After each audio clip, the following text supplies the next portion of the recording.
তো তোমরা দেখলে যে আগের ভিডিওতে যে আমি মেলায় গেছিলাম ঘুরতে, আর পরদিন সকালেই কিন্তু আমি মেলায় চলে গেছিলাম।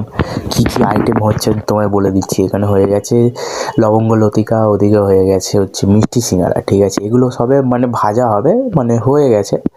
আর এদিকে হচ্ছে তোমার হচ্ছে জিভে গজা হচ্ছে, ঠিক আছে? এদিকে মিষ্টি কাবাব বেলছে, আর তার উল্টো দিকেই কিন্তু দেখতেই পাচ্ছ জিভে গজার কিন্তু ভাজা চলছে, ভাজার পর্ব।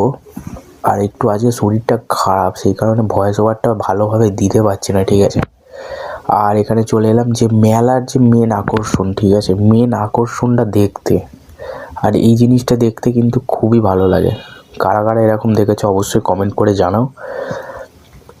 আর এখানে পুজো দিয়ে দিলাম, আর পুজো দেওয়ার পর চলে গেলাম আবার দোকানে, ঠিক আছে? দেখাচ্ছি দোকানের ভিডিও। আর এখানে দোকানে এসেই দেখতে পেলাম যে লবঙ্গ লতিকা রসে দিয়ে দিয়েছে, আর এদিকে সিঙ্গারাগুলো, মিষ্টি সিঙ্গারাগুলো রস থেকে তুলে নিয়েছে, আর ওদিকে চাঁচা হচ্ছে রস। তার কারণ হচ্ছে জিভে গজাগুলো এইবার কী হবে, মিষ্টিতে দেওয়া হবে, ঠিক আছে? রসে দেওয়া হবে। আর এদিকে দেখতেই পাচ্ছ, এইটা কিন্তু দারুণ দেখতে লাগছিল। এই জিনিসটা আমি প্রথমবার দেখলাম, ঠিক আছে? এই জিনিসটা আমি জানতাম না যে এইভাবে হয়, আমি প্রথমবার দেখলাম এই জিনিসটা। কারা কারা দেখেছো অবশ্যই কমেন্ট করো। আর তারপরেই দেখছি খাজা তৈরি হচ্ছে, ঠিক আছে? উল্টো দিকের দোকানে খাজা তৈরি হচ্ছে, একদম গরম গরম, সবে তেল থেকে তুলেছে। আর যদি ভিডিওটা ভালো লাগে তাহলে লাইক কমেন্ট শেয়ার অবশ্যই করো। চলো আজকের মতো।